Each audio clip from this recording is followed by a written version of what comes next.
Yo, what's going on? Welcome back to another episode of Between the Numbers Sports Podcast. I'm your host, Daryl. And on this episode, we're going to be talking about whether or not the LSU Tigers have the advantage over the Alabama Clemson Tide and who has the edge. So, the LSU Tigers are currently on a bye, right? And So is Alabama. Alabama also has a bye. Both teams normally get a bye right before they play each other. I think the SEC does that on purpose because they want both teams fresh because the Alabama and LSU rivalry is a big time game, right? And a few years ago, because both teams had so many NFL prospects, the game was deemed the game of the century, right? Now, this year, not so much, right? Both teams have losses, right? LSU has two losses, Florida State and Ole Miss, and um, Alabama has one loss to Texas. Both teams play in SEC West, right? So LSU is 4-1. Sorry, 4-1 in the conference, right, and 6-2 overall. They're undefeated at home. They won two games away and lost one game away, right? And LSU is currently on a three-game winning streak. Alabama is 5-0 in the conference, 7-1 overall, 3-0 away, and they're on a six-game losing streak since losing to Texas. So that means that this game has a lot of implications, right? This game is big for both teams because in the SEC West, right, Alabama is the gatekeeper. So to me, Alabama owns the SEC West, and everyone has to go through Alabama if they want to get to um, the SEC championship and or a playoff spot, and hopefully the national championship. So it's no different for LSU, right? Now, last year, LSU beat Alabama, right? But this year, LSU has to go to Alabama, and Nick Saban normally gets his revenge on teams who beat him previously, right? So LSU is going to have a tall task, right? They have to go to that stadium. That stadium is going to be jam packed, probably sold out because that fan base um, knows that this game has major implications, right? Pretty much whoever wins this game is going to the SEC championship, and whoever loses this game is pretty much going to just be going to, some bowl game, but not to the playoffs and not to the SEC championship. So, who has the advantage in this game? Well, um, without looking at stats, right? I would say that LSU has the advantage on offense. Why is that? Because Jaden Daniels is playing out of his mind. Now, I'm an LSU fan, and I think that Jaden Daniels is the best quarterback in the country, right? Caleb Williams seems like he's ad libbing, right? I've seen some news articles, right? Some sports articles that say that his NFL stock is plummeting. Lincoln Riley cannot find a defensive coordinator or find a defensive prospect to save his life, right? And they depend a lot on Lincoln. They depend a lot on Caleb Williams to pretty much lift up the whole team, right? So Caleb Williams has to carry the offense on his back and carry the defense on his back by outscoring the opposing opponent. So I think that, in my personal opinion, I think that Jaden Daniels is the best quarterback in the country. And so with this dynamic offense, right, LSU's are averaging over 400 yards per game on offense, right? And I think they are number one or number two in total offense in the country. Um, don't quote me, but I know they're definitely in the top five in total offense in the country, right? So Jaden Daniels, Malik Neighbors, Brian Thomas Jr., Lacey, those running backs, right? Logan Diggs, right? Mason Teller, right? That offensive line. The LSU Tigers definitely have the advantage um, in that department, right? And I would say that the Alabama defense has the advantage in that department, right? Because LSU defense has gotten better, but mind you, they're taking great steps of improvement versus teams like Auburn and then Army. So again, Alabama is always the benchmark for LSU, right? LSU in years past have started off, great, right? They beat everyone else, right? Beat Ole Miss, beat Mississippi State, beat Auburn, beat Florida, and then when it's time to get to Alabama, they shrink. So that's going to be the test for this LSU defense, right? Alabama. Now we know that Alabama, to me, has a running back at quarterback, right? Their quarterback would prefer to run, right? And obviously early in the season he was benched, and the guy that they replaced him for was not any better.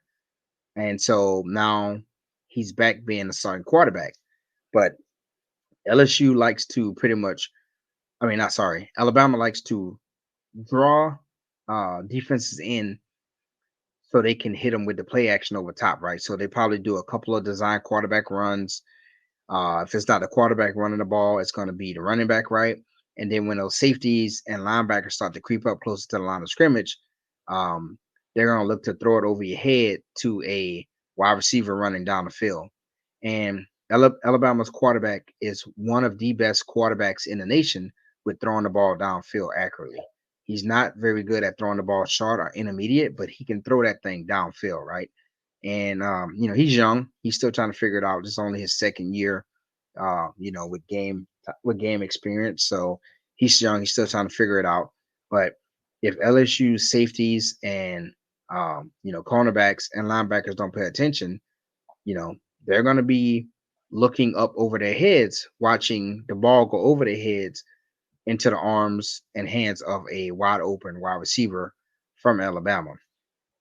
Also, something to note that LSU is probably going to be without um, two of their defensive players, right? So one is going to be um, Malachi Ringo, right? So Wingo.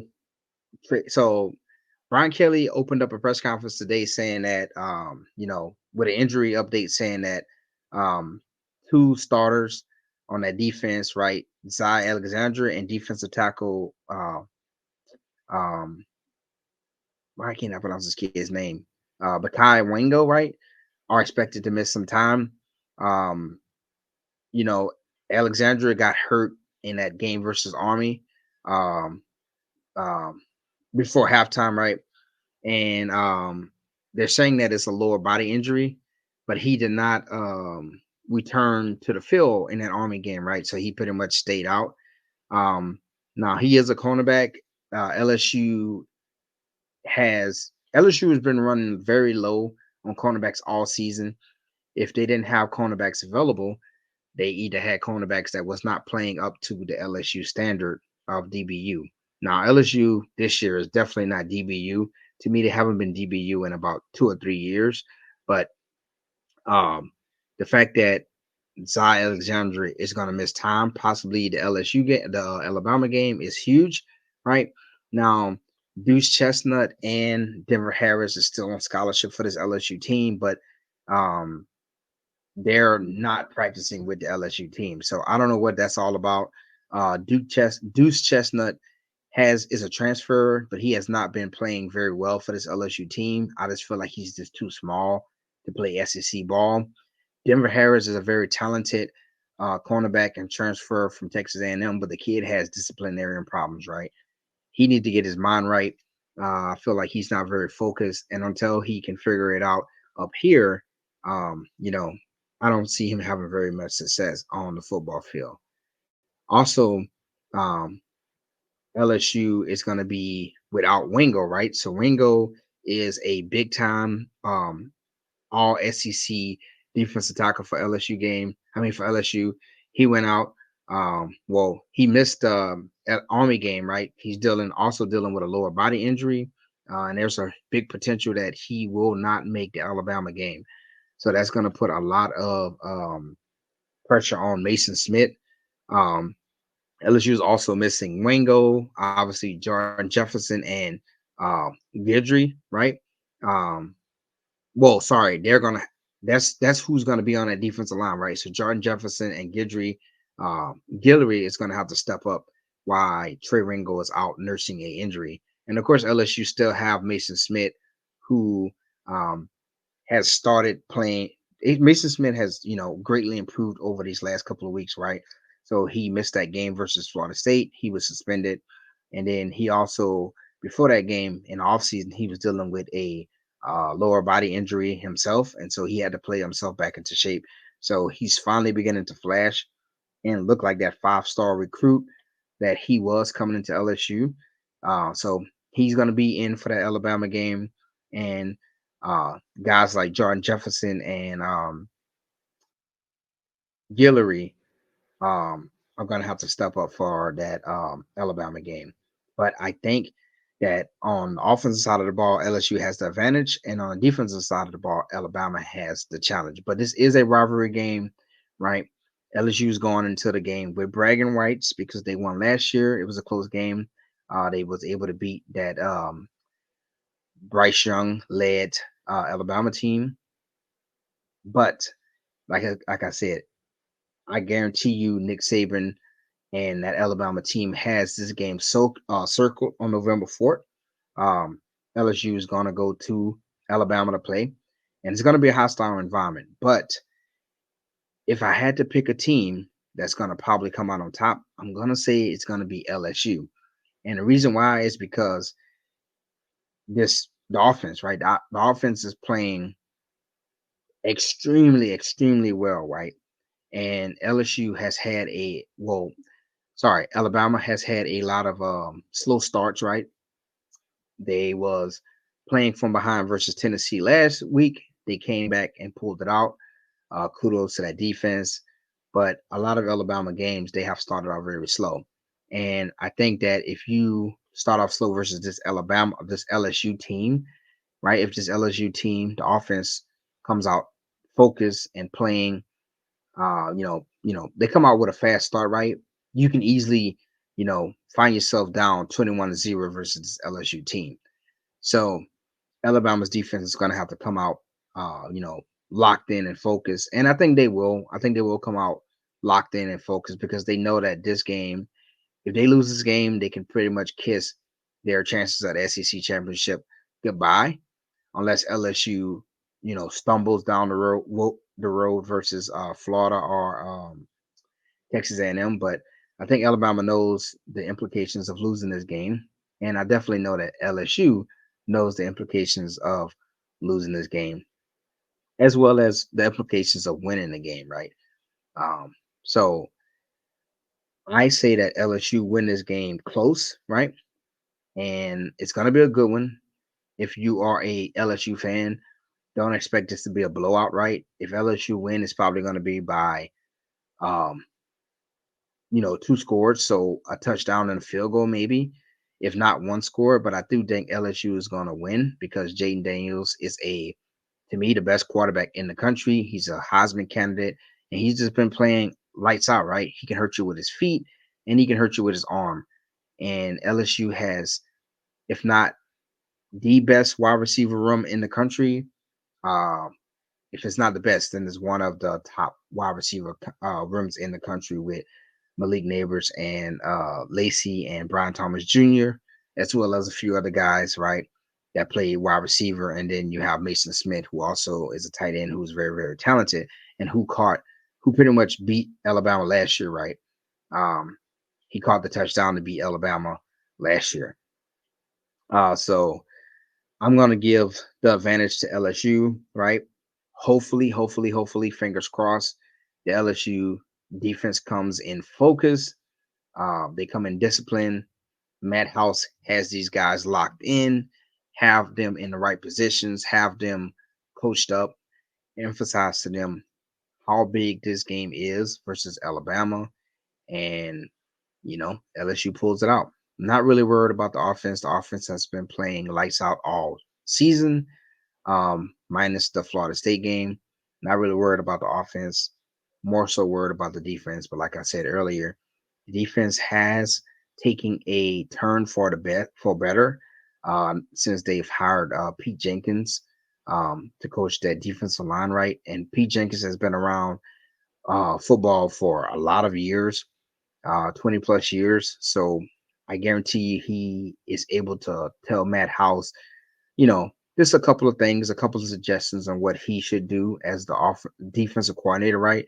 Matt House is the defensive coordinator, but like Pete Jenkins brings a lot of experience to that defensive room, right? So I guarantee he's probably in Matt House's ear, giving him just a little bit of suggestions on how to better coach up that defense, right? But the defense definitely took a turn for the better versus Auburn, and they pretty much blanked Army. Right now, it was Army, but Army has a pretty tough offense. Right, Army runs wing T triple option offense. Right, and that's a very tough offense to defend, especially if you're linebackers and defensive backfield doesn't have very good eye discipline, especially if they're not filling, their gaps right, having good gap integrity, filling their run fits right, and so LSU was able to blank them right, obviously 62-0. So be it wasn't you know you know a very good opponent, but it still was an opponent, right? The Army is not a pushover. They are a D1 team, and so LSU was able to keep them scoreless. So they got to be feeling good about themselves on the bye week. Let's just hope that they don't have a big head, right? And let's just hope that they could pu- put that win versus the Army behind them and lock in for an Alabama team who's definitely going to be a challenge. So, yeah, I think LSU has the advantage. I think LSU is going to win this game close. It's going to be a good game.